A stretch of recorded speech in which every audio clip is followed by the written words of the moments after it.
नमस्कार साथियों, मैं मोनू शर्मा आपको हमारे YouTube चैनल पर स्वागत करता हूं। आज हम लेकर आए हैं सांख्यिकी यानी स्टैटिक्स यानी ये मैथमेटिक्स का टॉपिक है जो कि railway group D, railway NTPC और स्टेट लेवल के जितने भी एग्ज़ाम हैं उनके लिए काफ़ी इम्पोर्टेंट है। और अधिकांश बच्चे इस टॉपिक को नेगलेक्ट करते हैं, छोड़कर आते हैं। और ये समझने में बहुत ही आसान टॉपिक है और मैं आपको इतने आसान तरीके से इस टॉपिक को डिस्क्राइब करूँगा कि आपको और जगह कहीं जाके पढ़ने की ज़रूरत ही नहीं है। ठीक है, इस टॉपिक में हम ये 8 टॉपिक पढ़ते हैं। बेसिकली 4 टॉपिक पढ़ाए जाते हैं और जगह, लेकिन इसमें मेनली 8 टॉपिक है। और रेलवे एनटीपीसी ग्रुप डी में बहुत बार पूछे गए हैं यहाँ से क्वेश्चन और हमेशा पूछे जाएंगे। और जो आपके अपकमिंग इस टॉपिक के अंतर्गत हम मेनली 8 टॉपिकों को कंसिडर करेंगे और उन 8 टॉपिकों को एक सिंगल एग्जाम्पल के थ्रू डिस्क्राइब करेंगे। जैसे इनमें 8 टॉपिकों में हम पढ़ेंगे, फर्स्ट ऑफ मीन पढ़ेंगे, मीन मतलब माध्य। सेकंड मीडियन, माध्यक। थर्ड मोड, बहुलक। रेंज, परिसर। मीन, डेविएशन, मानक विचलन। और वेरिएंस, विचरण। स्टैंडर्ड डेविएशन, मानक विचलन। और कोफिशिएंट ऑफ वेरिएशन यानी विचरण गुणांक। तो इन 8 टॉपिकों को हम डिस्क्राइब करेंगे एक सिंगल एग्जाम के थ्रू। फर्स्ट ऑफ ऑल हम इस क्वेश्चन में हम माध्य निकालेंगे। तो फर्स्ट टॉपिक क्या आ गया हमारा? माध्य, मीन। मीन मतलब माध्य। माध्य को हम बेसिकली हम औसत से रिलेटेड कर सकते हैं। जो औसत होता है ना, एवरेज, उससे रिलेट करेंगे। औसत का फॉर्मूला क्या होता है? राशियों के योग बटे राशियों की संख्या। तो क्या होगा? माध्य का ही मतलब क्या है? एवरेज, यानी इसको ही हम एवरेज बोल सकते हैं। एवरेज, एवरेज मतलब औसत, यानी इसका सेकंड नाम क्या है? औसत, यानी औसत ही अपने आप में माध्य होगा। तो इसका फॉर्मूला क्या है आपको पता है? मीन का फॉर्मूला क्या हो जाएगा? राशियों के योग बटे राशियों की संख्या। राशियों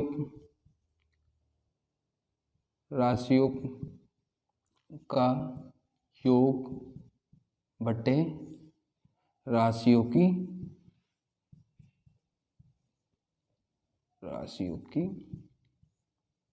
संख्या, यानी कि sum of all digit divide by number of digits, है ना। ये इसका फॉर्मूला होता है। जैसे हमारे पास ये क्वेश्चन में डिजिट्स गिवन होती है, तो इसके लिए हम मीन निकालने के लिए क्या करेंगे? सम ऑफ ऑल डिजिट्स करेंगे, यानी जितने भी डिजिट गिवन है हमारे पास, इनका समेशन करेंगे। यानी 1 + 0 + 2 + 3 + 1 + 1 + 2 + 15 + 2 divide by number of digits, यानी कि डिजिट्स कितनी है। तो इनको गिन लेते हैं। 1 2 3 4 5 6 7 8 9, यानी कि हमारे पास डिजिट कितनी है? 9। तो डिवाइड बाई 9, तो हमारा आंसर क्या आएगा? इनका समेशन करना पड़ेगा, डिवाइड बाई 9 करेंगे तो इनका सम करेंगे। तो सम करते हैं हम इनका। 1 + 0 1 + 2 3 3 + 3 6 6 + 1 7 7 + 1 8 8 + 2 10 10 + 15 25 25 + 2 27 27/9, यानी इस प्रकार हमारा जो मीन कितना आ गया? मीन कितना आ जाएगा? 3। इस क्वेश्चन के लिए हमारा मीन 3, यानी मीन को आपने समझा कि मीन क्या है? एवरेज, औसत। यानी कि मीन निकालने के लिए हम क्या करेंगे? जितने हमारे पास डिजिट गिवन होगी उनका सम करना है और divide by number of terms. तो इस प्रकार हम किसी भी क्वेश्चन के लिए मीन निकाल सकते हैं। यानी हम मीन को किस प्रकार समझ रहे हैं? औसत, एवरेज। यानी हमारी दी गई जितनी भी डिजिट्स है, टर्म्स है, तो उनका क्या करना है? Summation of all terms divide by number of terms. तो हम इस प्रकार हम आसानी से मीन निकाल सकते हैं, माध्य निकाल सकते हैं। आराम से क्लियर है? तो हम सेकंड चलते हैं। मीडियन की ओर। मीडियन मतलब माध्यिका। इसको इंग्लिश में मीडियन बोलते हैं और हिंदी में इसके दो नाम हैं। सेकंड पॉइंट क्या हो जाएगा हमारे पास, मीडियन, यानी कि माध्यक, या दूसरा इसका नाम है माध्यिका।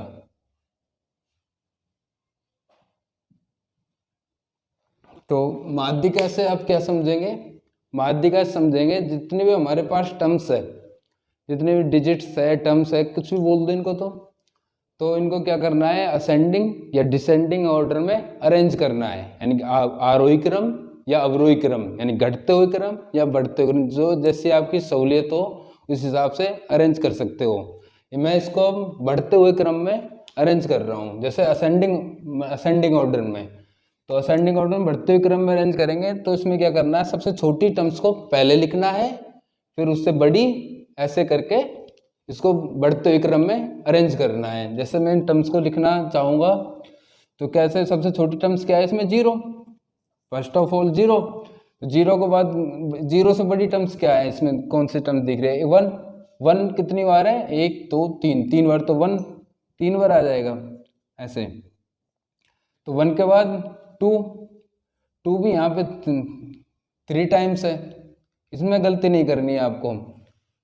तो फिर टू के बाद थ्री, थ्री के बाद 15, तो अपनी सारी टर्म्स आ गई होगी, 9 टर्म्स थी, 1 2 3 4 5 6 7 8 है ना। ये मैंने असेंडिंग ऑर्डर में इसको अरेंज कर लिया है। तो इसमें मीडियन में क्या देखना है, अरेंज करने के बाद हमको इनका मीडियन का मतलब इसके बीच की वैल्यू देखनी है, बीच की वैल्यू देखनी है। तो यानी कि अपनी टर्म्स कितनी है, 9 टर्म्स है, 9 का बीच क्या होगा, बीच की टर्म मतलब क्या करना है इसका, मैं बेसिकली आपको फॉर्मूला भी बताता हूँ। इसमें अपना जो ऑर्डर है या तो इवन में होगा या ऑड में होगा। जिस प्रकार हम इसको देख रहे हैं तो ऑड में है, यानी कि टर्म्स कितनी है 9, सम कितनी है 9, यानी अपनी टर्म्स हो गई 9, 9 का मतलब 9। तो 9 मतलब अपने क्या है, अब ये एक सीरीज कितनी है, इवन की, विषम की है, विषम की सीरीज है ऑड। तो ऑड में तो क्या है, मीन हमारा कैसा आएगा, जो मीडियन है, मीडियन को निकालने के लिए क्या करेंगे, n+1/2, ये टर्म्स होगी ना हमारी n+1/2 टर्म्स, जो हमारी मीडियन होगी, यानी इसके बीच की वैल्यू। तो n+1/2 का मतलब क्या है, 9 टर्म्स है, तो 9 प्लस क्या करना है, 9 + 1 / 2, यानी कि कौन से 10/2, यानी फिफ्थ। जो अपनी फिफ्थ टर्म्स होगी वो ही इस क्वेश्चन का मीडियन होगा। तो फिफ्थ टर्म्स का फर्स्ट, सेकंड, थर्ड, फोर्थ और ये फिफ्थ, यानी कि हमारे 2 हमारा आंसर हो जाएगा मीडियन। अब इस प्रकार इसमें तो क्या हमारे पास विषम सीरीज थी, तो सम भी हो सकती है, यानी कि सम हो सकती है, मतलब इवन सीरीज हुई। उसके लिए क्या करेंगे, उसके लिए मतलब मध्य की वैल्यू लेना डिफिकल्ट है। तो इसमें क्या करना है, तो जैसे हमारे पास 10 की सीरीज हो, जैसे ये कोई सी सीरीज ले लो, तो इसमें एक और ऐड कर लो, मान लो कुछ भी 12 ऐड कर लिया, 12 ऐड कर लिया, तो हमारी सीरीज हो गई, एक इवन सीरीज बन गई, सम की सीरीज बन गई 10। तो हमको क्या करना है, इसके इसमें है ना, बेसिकली हम चेक करेंगे, जैसे अब यहाँ से एक डिजिट काटी, इधर से काटते चलो एक सिंगल ऐसे, तो बीच में ये 2 टर्म्स बच गई। तो इन 2 टर्म्स का क्या करना है, इनका एवरेज लेना है। जैसे 2 + 2 है, तो 2 + 2 का एवरेज क्या हो जाएगा, 2 + 2 /2, यानी कि 2। तो इसमें हमारा क्या आ जाएगा, मीन मतलब मीडियन क्या आ जाएगी, 2। तो इसका फॉर्मूला भी बनता है, जो फॉर्मूला मैं आपको बता देता हूँ। तो इसका फॉर्मूला क्या बनेगा, n/2 + n+1/2 इनका एवरेज। ये इन जो टर्म्स है हमारी n/2 टर्म्स और n+1/2 वाली टर्म्स, इनका एवरेज लेना है, तो हमारा मीडियन आ जाएगा। ठीक है, ये 2 फॉर्मूले आप देख सकते हो, किसके लिए, मीडियन के लिए। सॉरी इसमें थोड़ी प्रॉब्लम है, तो ये n/2 + 1 ये टर्म्स है, तो ये फॉर्मूला है इवन सीरीज के लिए, ये है ऑड सीरीज के लिए। यानी कि मीडियन को आप किस प्रकार समझ रहे हैं, तो हम क्या करेंगे, मीडियन के लिए जो हमारे पास सीरीज गिवन होगी उसको असेंडिंग या डिसेंडिंग ऑर्डर में अरेंज करेंगे। यदि हमारे पास ऑड नंबर ऑफ मतलब टर्म्स हमारे पास ऑड है यानी विषम है, तो क्या करना है, उसमें जो मध्य की वैल्यू है, मध्य की वैल्यू का मतलब n+1/2 वाली वैल्यू, तो हमारा आंसर हो जाएगी, वो वाली टर्म्स हमारा आंसर है। यदि हमारे पास सीरीज सम है, इवन है, तो क्या करेंगे, n/2 + n/2 + 1 ये टर्म्स है, इनका एडिशन करना है और डिवाइड में 2 करना है। जो हमारा आंसर आएगा वो हमारा मीडियन होगा। तो इस प्रकार आप मीडियन को अच्छी तरह समझ रहे होंगे। यानी मीडियन के लिए कुछ नहीं करना, सबसे पहले उसको जो हमारे पास टर्म्स है उनको या असेंडिंग ऑर्डर में अरेंज करना है या डिसेंडिंग ऑर्डर में। तो उसमें जो मध्य की वैल्यू होगी वो हमारा मीडियन कहलाएगी। ठीक है, इस प्रकार हम मीडियन को अच्छी तरह समझ सकते हैं। तो हमारा नेक्स्ट के लिए चलते हैं। नेक्स्ट हमारे पास क्या है, मोड। मोड मतलब बहुलक, ये बहुत आसान है। तो मोड में आप क्या समझोगे, मोड का मतलब क्या है हिंदी में, बहुलक। तीसरा क्या है, मोड। मोड मतलब बहुलक। मोड का मतलब है कि जो हमारी सीरीज में कि कितनी टर्म्स है, जो मैक्सिमम टाइम रिपीट होने वाली टर्म्स, जो ज्यादा बार रिपीट हो रही है ना, वो हमारा आंसर कहलाएगी। जो ज्यादा बार दोहरा रही है अपने आप को, मतलब जो रिपीटेड टर्म यानी मैक्सिमम टाइम रिपीटेड टर्म हमारा आंसर होगी, हमारा मोड होगी। यानी इस सीरीज में हम देखते हैं कि ऐसी कौन सी टर्म है जो मैक्सिमम टाइम रिपीट हो रही है। तो इसमें हम देखते हैं तो 0 सिंगल टाइम है, 1 3 टाइम है। जैसे इसमें देखा हमने कि 1 है जो हमारा क्या है, 3 टाइम्स आ रहा है, और 2 भी हमारा 3 टाइम्स आ रहा है, और 3 सिंगल टाइम है और 15 भी सिंगल टाइम है। यानी कि जो 1 और 2 ये हमारा 3 टाइम्स रिपीट हो रहा है, यानी कि दो इक्वल टाइम रिपीट हो रहे हैं। तो हमारा मोड है ना, इस एक बात जरूर ध्यान रखना, मोड एक से अधिक, मोड का जो आंसर है एक से अधिक भी हो सकता है। जैसे इस क्वेश्चन में हमने देखा जो 1 है और 2 है ये समान टाइम रिपीट हो रहे हैं, यानी कि ये भी 3 टाइम रिपीट हो रहा है, ये भी 3 टाइम रिपीट हो रहा है, यानी कि दोनों बराबर टाइम रिपीट हो रहे हैं। यानी कि हमारा जो मोड का आंसर होगा, तो इसका आंसर क्या होगा, 1 और 2 ये दोनों आंसर हो गए। यानी आप इस प्रकार किस प्रकार समझ रहे हो कि यानी कि बहुलक क्या होगा कि जो अपनी जो टर्म्स है, जो टर्म मैक्सिमम टाइम रिपीट होगी वो हमारा बहुलक होगी, और समान टाइम रिपीट हो रही है, मतलब एक से अधिक टर्म समान बार रिपीट हो रही है। यहाँ इस क्वेश्चन में हमारे लिए 2 टर्म्स ऐसी थी जो समान बार रिपीट हुई, तो हमारा आंसर क्या हुआ, 1 और 2। इससे ज़्यादा भी हो सकती है। और जैसे इस एग्जाम्पल में 2 समान बार रिपीट हुई, जैसे कोई अन्य एग्जाम्पल में यानी 1 3 बार रिपीट हो रहा है, 3 टाइम्स रिपीट हो रहा है, और 2 टाइम्स रिपीट हो रहा है, तो भी हमारा आंसर 1 रहेगा, कि जो मैक्सिमम टाइम रिपीट होगी वो ही हमारा आंसर होगा। ठीक है, इस प्रकार समझेंगे। और बहुलक के लिए हम ये भी देख सकते हैं, मान लो कोई टर्म्स रिपीट ही नहीं हो रही हो, सिंगल टाइम हो। जैसे एक एग्जाम्पल ले लेते हैं, ये 2 3 4 5 6 ऐसा कोई सी ये टर्म्स, ये हमारे पास एग्जाम्पल है, इसमें हम हमसे लिए बहुलक पूछ ले, मोड पूछ ले, तो ऐसी कोई टर्म्स है ही नहीं जो डबल रिपीट हो रही है, ज़्यादा बार रिपीट हो रही है। तो हमारा मोड क्या होगा इस क्वेश्चन के लिए, 0। यानी कि ऐसी कोई संख्या है नहीं जो रिपीट हो रही हो, तो हमारा आंसर 0। यानी आप क्या समझे इस चीज से कि मोड एक सिंगल आंसर भी हो सकता है, एक से ज्यादा भी हो सकता है, 2 हो सकता है, 3 हो सकता है, और इससे ज्यादा भी हो सकता है। यानी जो ज्यादा बार रिपीट होगा तो हमारा आंसर होगा, और 0 भी हो सकता है। यदि कोई संख्या, कोई टर्म्स रिपीट ही नहीं हो रही एक से ज्यादा बार, तो हमारा आंसर 0 भी हो सकता है। यानी इसमें क्या कहेंगे कि मोड में कि जो टर्म्स मैक्सिमम टाइम रिपीट हो रही है वो हमारा क्या होगा, बहुलक। इससे आसान तरीका आपको कहीं नहीं मिलेगा।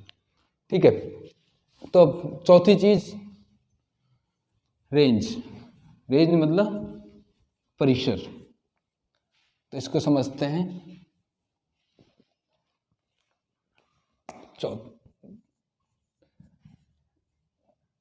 रेंज यानी कि परिसर।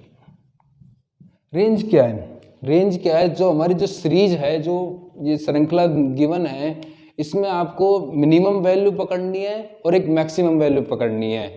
यानी मिनिमम देखा तो इसमें जैसे 0 और मैक्सिमम 15 यानी 15, यानी कि 0 से लेके 15 तक की सीरीज है।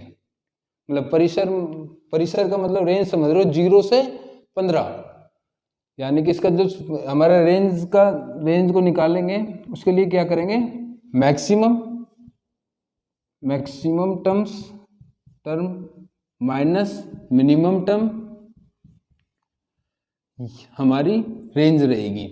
तो मैक्सिमम टर्म क्या है इसमें, 15 माइनस 0, तो हमारा रेंज कितनी आ गई, 15, यानी इसका परिसर कितना है, 15।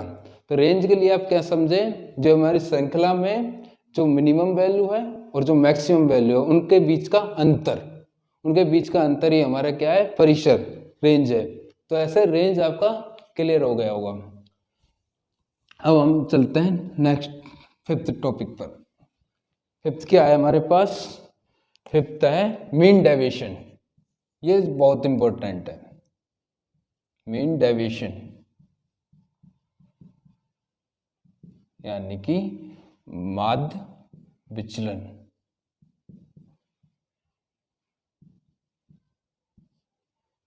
माध्य विचलन। अब हम 5th टॉपिक को पढ़ेंगे, मीन डेविएशन, माध्य विचलन। ये बहुत इंपॉर्टेंट टॉपिक है। मीन डेविएशन का मतलब आप समझ रहे होंगे, यानी विचलन मतलब कितना विचलित है। मतलब जो हमारी जो टर्म्स है, गिवन जो टर्म्स है सीरीज में, ये मीन से मतलब माध्य से कितनी विचलित है, कितना विचलन है, वो हमारा आंसर होगी। ठीक है, तो ये 2 प्रकार से निकाला जाता है। यानी बेसिकली इस प्रकार के क्वेश्चन दो तरीके से पूछे जाते हैं। जैसे पूछ लिया आपको सीधा माध्य विचलन निकालो, तो आपको देखना है माध्य से कितना विचलन है। यदि आपको गिवन है कि इसको हम 2 तरीके से ऐसे निकालते हैं, एक तो निकलेगा माध्य के थ्रू, एक माध्यिका के थ्रू। यानी कि आपको दे दिया जाएगा कि मीन के अबाउट मीन डेविएशन निकालो या मीडियन के अबाउट मीन डेविएशन निकालो। जैसे और बेसिकली होता है मीन के अबाउट। जब हम गिवन नहीं हो ना किसके अबाउट निकालना है, तो हम निकालेंगे मीन के अबाउट। यानी विचलन का मतलब समझ रहे होगे आप, डेविएशन मतलब कितना डेविएट कर रहा है, जो हमारी टर्म्स कितनी डेविएट कर रही है, कितनी विचलित हो रही है, तो उसका निकालना है। तो हमें क्या करना है, जैसे जो हमारे पास श्रृंखला गिवन है, जैसे मैं फर्स्ट ऑफ ऑल मैं निकालता हूँ इसको मीन का अबाउट, यानी माध्य के अकॉर्डिंग मीन डेविएशन। तो हमें फर्स्ट ऑफ ऑल हमें माध्य निकालना होता है दी गई टर्म्स का। जैसे इस क्वेश्चन के लिए हमने माध्य निकाल रखा है, कितना आया था, 3। तो 3 इसके डेविएशन देखना है, विचलन देखना है सीरीज का। तो सीरीज क्या है हमारे पास, 1 0 2 3 1 1 2 15 एंड 2। तो हमें डेविएशन किस प्रकार देखेंगे, हमारे पास पता है हमारा जो मीन है माध्य कितना है, 3। तो 3 से डेविएशन देखेंगे, 3 से ये एक कितना डेविएट कर रहा है, यानी कितना अंतर है इनके बीच में। तो यहाँ से डेविएशन कितना है, 2 का, इनके बीच में कितना है, 3 का। और इसमें देखेंगे तो 3 और 2 के मध्यांतर कितना है, 1 का, तो यहाँ से 0 का। ऐसे इस प्रकार यहाँ से 2 का डेविएशन आ गया, यहाँ भी 2 का है, यहाँ 1 का है, और यहाँ पे 12 का है, और यहाँ पे 1 का है। यानी ये कितना, ये क्या आ गया हमारे पास, विचलन, मतलब डेविएशन निकाल लिया हमने। तो अब हमको क्या निकालना है, माध्य विचलन।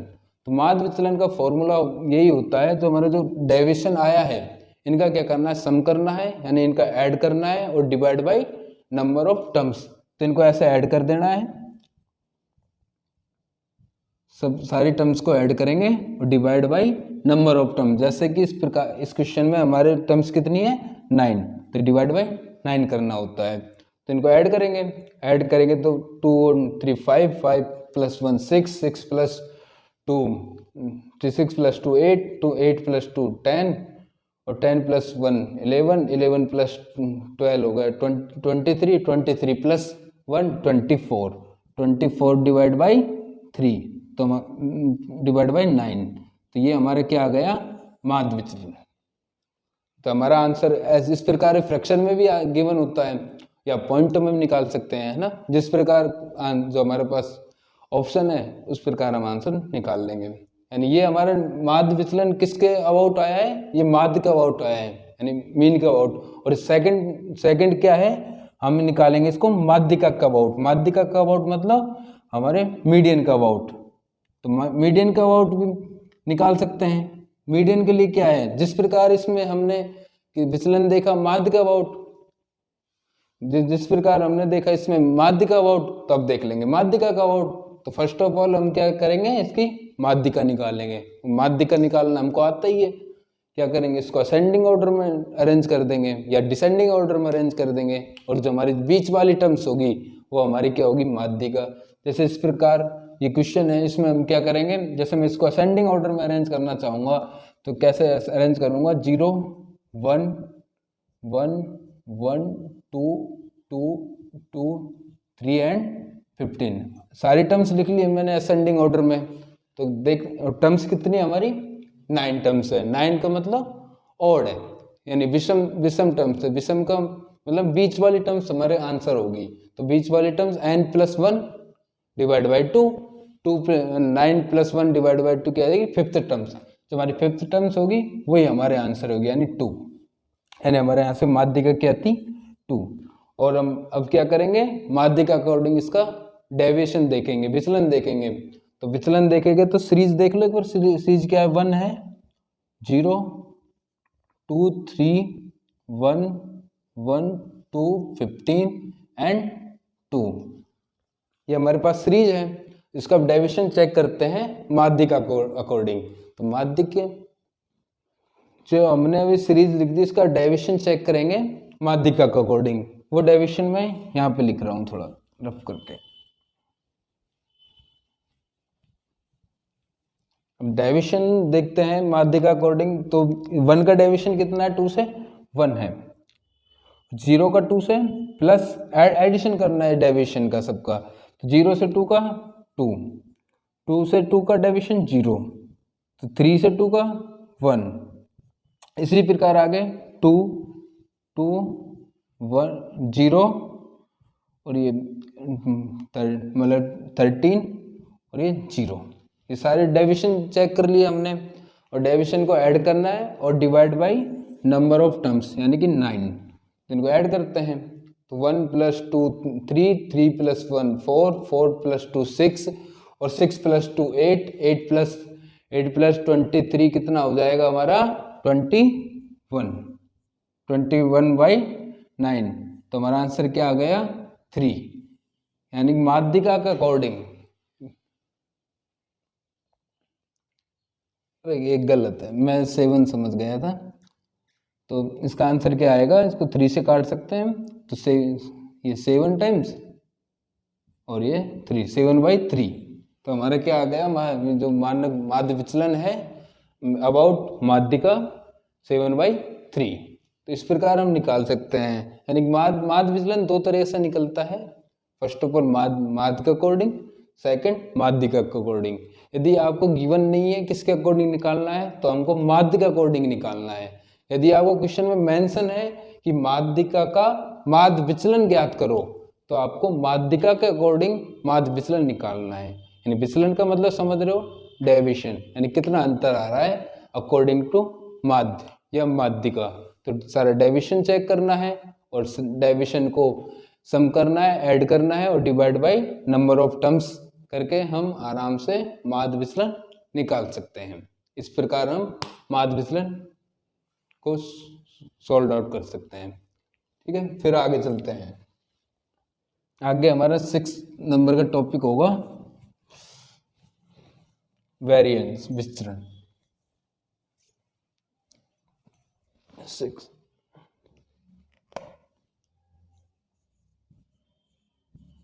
वेरिएंस यानी कि विचरण।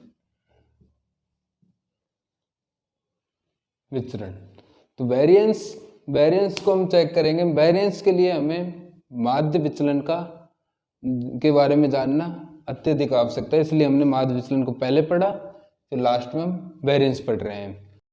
तो अब सेकंड लास्ट हम पढ़ेंगे वेरिएंस यानी विचरण। तो विचरण के लिए हमें मानक जो माध्य विचलन है उसका जानना अत्यधिक आवश्यकता। तो विचरण निकालने के लिए सबसे पहले हमको निकालना होता है वही डेविएशन। विचरण से पहले डेविएशन निकालना ज़्यादा जरूरी है।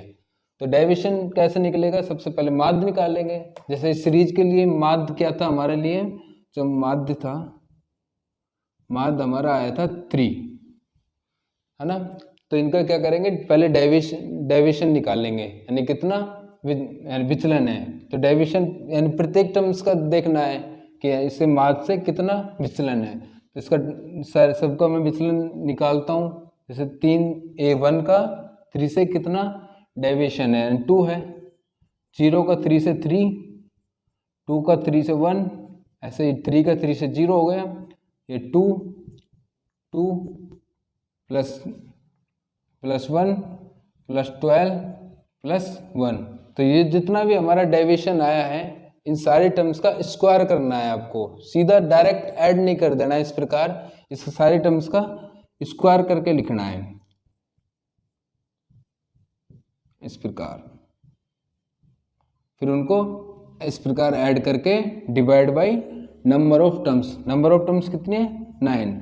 तो आप मतलब वेरिएशन का विचरण का फॉर्मूला क्या होगा, जो मैं xi लिख रहा हूँ, xi टर्म मतलब जितने भी x मतलब टर्म्स, i मतलब कौन सी टर्म्स है, तो माइनस x बार, जिसको हम जो माध्य को ना इस प्रकार डिनोट कर सकते हैं। तो x के ऊपर बार, तो यानी इसका क्या करना है, स्क्वायर करना है और इनका सभी का समेशन लेना है। सिग्मा समेशन का साइन होता है और divide by number of terms में n से डिनोट करते हैं। इसका फॉर्मूला ये हो गया। तो इस प्रकार हम सॉल्व करेंगे इसको। तो वेरिएशन कितना आएगा हमारा, जैसे 2 का स्क्वायर 4 प्लस 3 का square 9 plus 1 plus 0 plus 4 plus 4 plus 1 plus 12 का स्क्वायर 144 प्लस 1 डिवाइड बाई 9।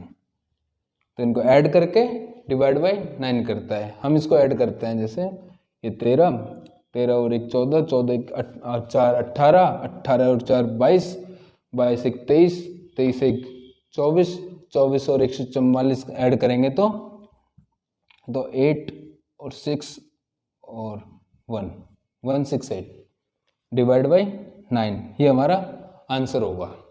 इस प्रकार हम क्या निकाल सकते हैं, वेरिएंस विचरण। तो विचरण के लिए हमने क्या किया, विचरण के लिए हम क्या करेंगे, सबसे पहले दी गई सीरीज का माध्य निकालेंगे। माध्य निकालने के बाद उसका विचलन देखेंगे, यानी माध्य विचलन देखेंगे और विचलन का स्क्वायर करते हुए सारे टर्म्स को ऐड करेंगे और divide by number of terms. तो हमारा आंसर क्या आएगा, वेरिएंस। वेरिएंस हमारा आ जाएगा क्वेश्चन का। इस फॉर्मूले को आप लिख सकते हो। इस फॉर्मूले में यही है, ये टर्म्स है हमारी, उसको माध्य को माइनस करेंगे और ये मॉड लगाना है आपको।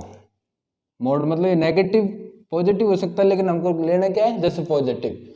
जैसे यहाँ पे था तो 1 माइनस किया था हमने, मतलब 3, तो जब 2 आया था हमारा, तो वेरिएशन हमेशा पॉजिटिव आएगा, आपको नेगेटिव नहीं लेना है।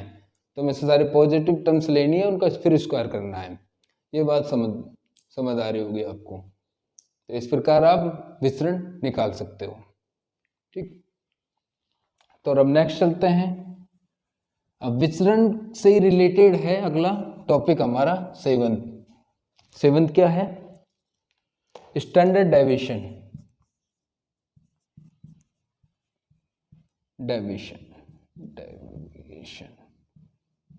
यानी कि मानक विचलन।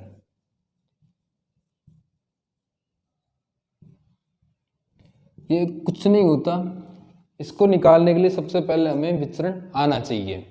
तो इसका मतलब इसका जो फॉर्मूला है बेसिकली क्या है हमारा, root of variance. Root of variance यानी क्या बोल सकते हैं, अंडर रूट में विचरण। यानी कि जो भी हमारा जो विचरण आएगा उसका क्या लेना है, रूट लेना है। रूट लेने से हमारा मानक विचलन सीधा आ जाता है। ठीक है, यानी कि मानक जैसे हमारे क्वेश्चन में हमसे पूछ लिया जाता है मानक विचलन, स्टैंडर्ड डेविएशन, तो उसके लिए सबसे पहले हमको वेरिएंस निकालना आवश्यक है, और उसका अंडर रूट लेके तो हमारा आंसर आ जाएगा मानक विचलन का। ठीक है, ये बहुत ही आसान था। जैसे अब लास्ट हम पढ़ेंगे कोफिशिएंट ऑफ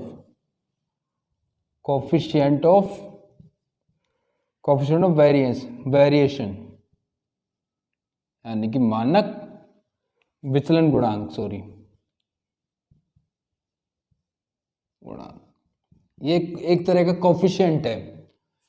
कोफिशिएंट है, कोफिशिएंट को रिलेट करने के लिए जो हमारा जो स्टैंडर्ड डेविएशन है उसका हम जैसे मीन के अबाउट परसेंटेज निकालते हैं। स्टैंडर्ड डेविएशन मतलब S D divide by mean into 100, इस फॉर्मूले से हमारा विचलन गुणांक आ जाता है।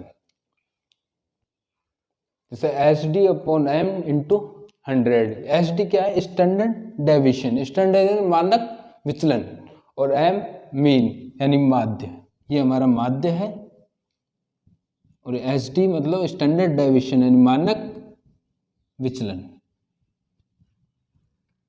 इंटू 100। इनको आप वैसे भी याद कर सकते हो, जैसे एस डी एम, हमारा जो जिले का प्रमुख होता है एस डी एम, तो S D upon M, S D M into 100, इससे हम विचलन गुणांक निकाल सकते हैं। इस प्रकार जितने भी हमारे 8 टॉपिक है इससे रिलेटेड क्वेश्चन पूछे जाते हैं, और एक या दो मतलब ऐसे, ये तो नहीं कि मतलब 8 टॉपिकों को एक साथ पूछ लिया जाए, यानी आपको एक सीरीज दे दी जाएगी ऐसी, इस 8 में से कोई एक या दो, मैक्सिमम 2 ऐसे पूछे जाएंगे आपको। और रेलवे एनटीपीसी और ग्रुप डी ये ऐसे एग्जाम है, यहाँ मैक्सिमम चांस है, यानी प्रत्येक शिफ्ट में एक या दो क्वेश्चन यहाँ से जरूर पूछे जाएंगे, और ये वीडियो आपको बहुत हेल्प करेगी। और ये इसी टाइप से आपको सॉल्व करना है, ऐसे बहुत से क्वेश्चन है, मैं आपको रिपीट कराऊंगा, जैसे अब आपको मैं एग्जांपल दूंगा, आप उनको सॉल्व करना, फिर कमेंट बॉक्स में आप उनके सॉल्यूशन को कमेंट करना, फिर मैं आपको रिप्लाई दूंगा आपका सही है या गलत है। ठीक है, इस प्रकार आपने समझा होगा 8 पॉइंटों को अच्छे से। ठीक है, अब मैं एग्जांपल दूंगा आपको, जो एग्जाम्पल भी वो हो गए जो रिपीट मतलब प्रीवियस ईयर में पूछे गए हैं, एनटीपीसी में पूछे गए हैं, ग्रुप डी में पूछे गए हैं, स्टेट एग्जाम में पूछे गए हैं, वो एग्जाम्पल मैं आपको लिखवाता हूँ भी। उससे आपको इन 8 चीज़ों 8 जो टर्म्स हैं इनका सॉल्यूशन आपको निकालना है। जैसे मैं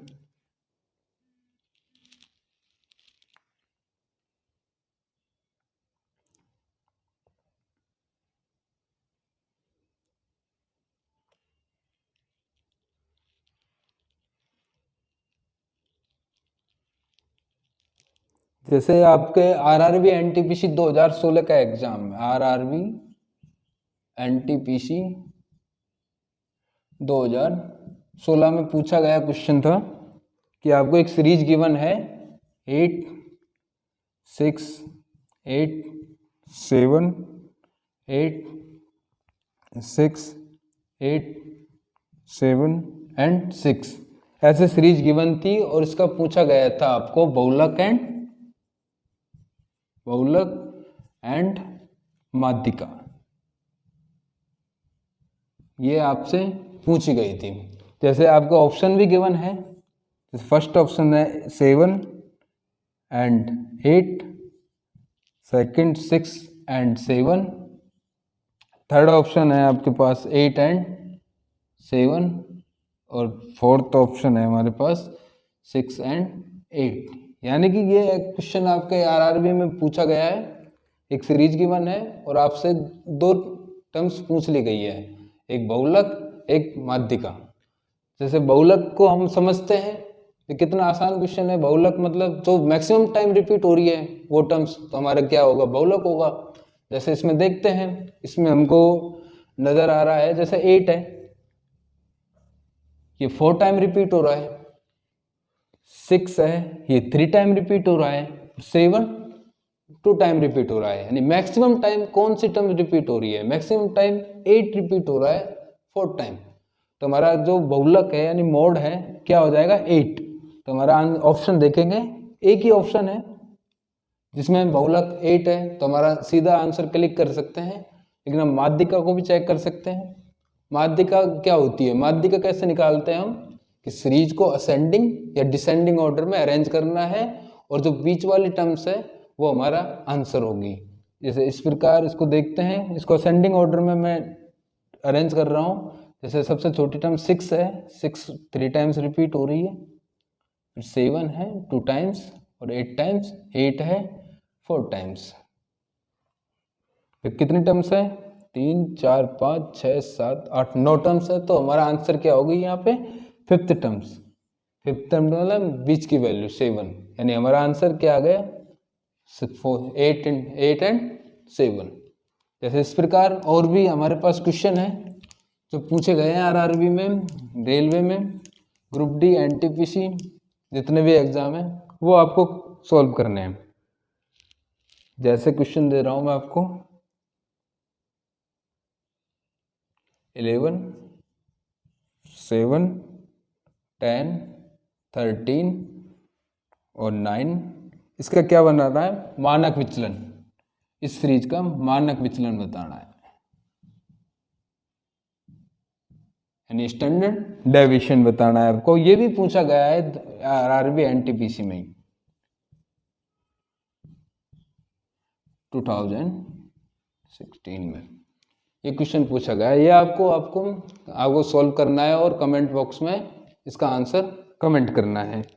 और भी क्वेश्चन मैं आपको मेंशन कर देता हूँ, वो आगे प्रैक्टिस के लिए काम आएंगे।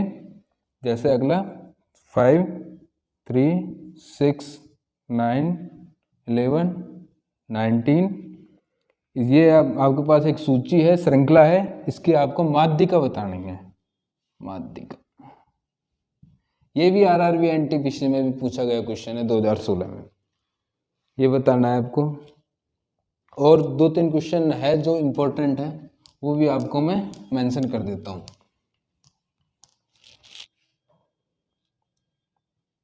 यानी जैसे आपको मानक विचलन गिवन है एक क्वेश्चन में, ये भी आरआरबी एनटीपीसी में पूछा गया है। यानी मानक विचलन गिवन है